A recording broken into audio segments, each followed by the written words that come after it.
Sufi mysticism is filled with poetry, longing, and the search for divine love. Many people in the spiritual community believe Rumi's writings and Sufi teachings hold the key to understanding deep soul connections. But were Rumi and the Sufis really describing a destined soul counterpart? Or was their love directed toward something far greater?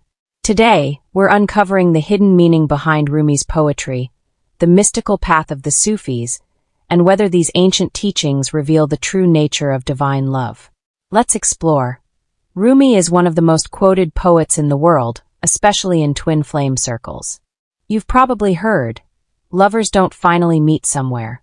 They're in each other all along. Or, the wound is where the light enters you. These lines sound exactly like the modern twin flame journey, but here's the twist.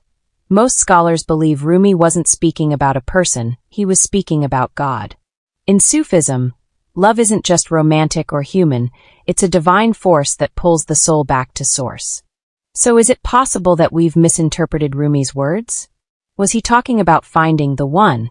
Or was he speaking about returning to oneness itself? Sufism is a mystical branch of Islam that teaches that the soul's greatest love is not another person, but God. Sufi poets, including Rumi, often wrote about longing for the beloved, which many believe was a metaphor for the divine. Losing the self in love, but this meant ego death, not romantic surrender. Whirling dervishes and ecstatic dance, symbolizing union with source, not another person. This is a huge contrast to modern twin flame beliefs, where love is often seen as about another person. So were the Sufis actually warning us that attachment to a human connection could distract from true divine love? The Quran states, "And we created you in pairs." Surah An-Naba 78:8. Many believe this verse confirms the existence of divine soul counterparts, that each soul has a match. But others argue that this passage isn't about twin flames. It simply describes how the world was created in balance and harmony. Even in Sufi thought, the idea of soul pairs isn't necessarily about romantic reunion, it's about spiritual alignment and awakening.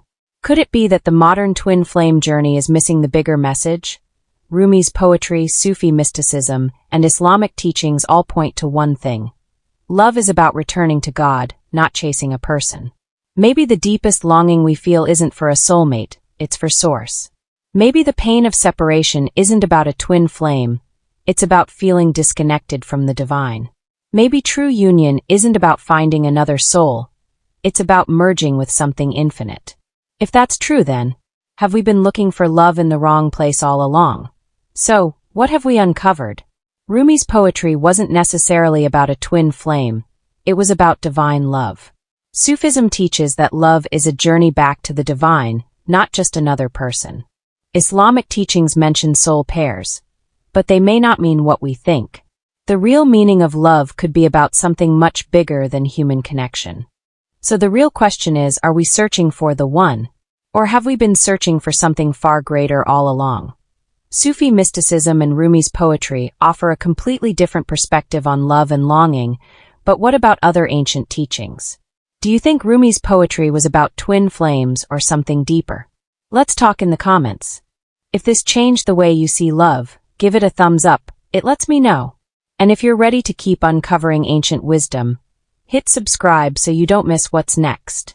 Thanks for watching, and remember, shift your frequency, shift your reality, and align to your most abundant reality of love with quantum vibes.